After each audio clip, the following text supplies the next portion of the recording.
E aí, já fazendo o link, já que você falou meio Black Mirror, a gente sempre vê a robotização, automatização, muitas soluções distópicas. E aí, nosso cientista, Paulo Muniz, vai falar de aplicação robótica em cirurgia, não é mesmo, Paulão? Olha, eu vou falar sobre isso sim, mas eu trouxe esse tema mais porque eu acho que a gente precisa pensar sobre como que a ética ela tem sido incorporada no processo de desenvolvimento das IAs, sobretudo no contexto quando a gente está criando sistemas não supervisionados em solução de problemas que são considerados críticos. E aí, o que acontece?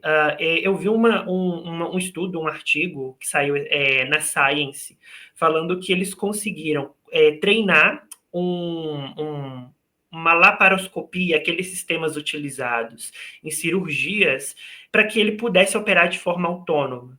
Então, a ideia é que eles conseguissem incorporar IA, inteligência artificial, para fazer cirurgias não assistidas por humanos. E eles fizeram, ainda que os resultados eles não estejam satisfatórios no nível de segurança desejado quando comparado com o operador humano, o médico, o cirurgião, eles chegam em níveis muito satisfatórios do ponto de vista daquilo que era antes. Então, eu vou trazer alguns dados aqui. Como que eles fizeram? Bom, a gente precisa entender primeiro que a IA, a IA sensorial, né? Ela, diferente, por exemplo, das IAs que trabalham com linguagem natural, ela está passando por um processo de nivelamento. Porque a primeira fase do desenvolvimento dessa IA por meio de linguagem natural, ela avançou de forma muito mais exponencial do que as outras IAs sensoriais. Aqui a gente está falando de IAs táteis, IAs de visão e outras IAs que tentam trabalhar com os nossos sentidos.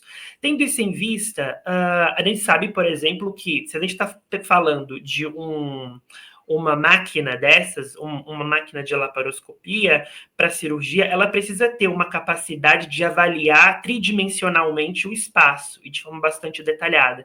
Então, eles utilizaram diversas técnicas de treinamento visual para que eles conseguissem simular esse espaço e, posteriormente, utilizaram um regressor para que esse processo de simulação ele fosse, então, transposto para o mundo real e essa máquina pudesse, de fato, operar.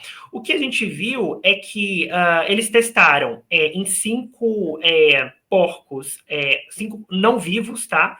E eles também testaram em órgãos ex vivo também. E aí o que acontece? Nesse sentido, a endoscopia, coleta de gases, retração de tecido mole, clipagem de vasos sanguíneos, captura de agulhas, que são processos que ocorrem nas técnicas, nesse tipo de técnica cirúrgica, eles ocorreram em torno de 83% de sucesso, 77% de sucesso e 67% de sucesso, respectivamente. Quando comparado, obviamente, a taxas de sucesso humano, isso é bem mais elevado, chegando acima de 95% a de taxa de sucesso. Mas é incrível que um estudo que vem de uma linha de pesquisa que ainda não está em processo de amadurecimento, ela consiga taxas relativamente próximas. Então, indica o quê? Que a gente precisa discutir eticamente se a sociedade está preparada para entrar numa mesa de cirurgia e falar, olha, estou colocando a minha vida na mão de um robô. E mais do que isso, não só por uma questão de utilidade, de eficiência, que é sim um dos critérios que a gente tem que pensar, mas qual tipo. Ops. Num problema em que o robô ele vai ter que atuar.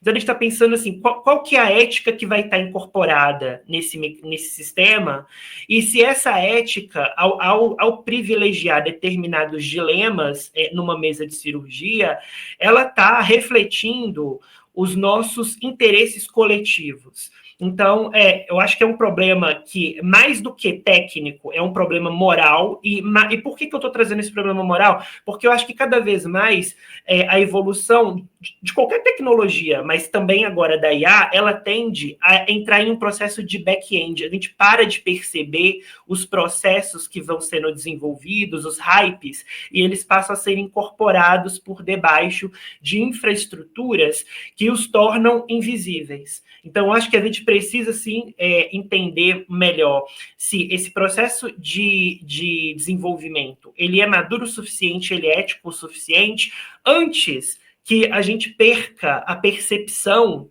de que eles estão operando. Então, eu gostaria de trazer essa notícia. Acho que é uma notícia, assim, muito interessante. É uma notícia de um futuro que talvez não esteja muito distante, dado o que a gente tem visto em termos de desenvolvimento na área de inteligência artificial.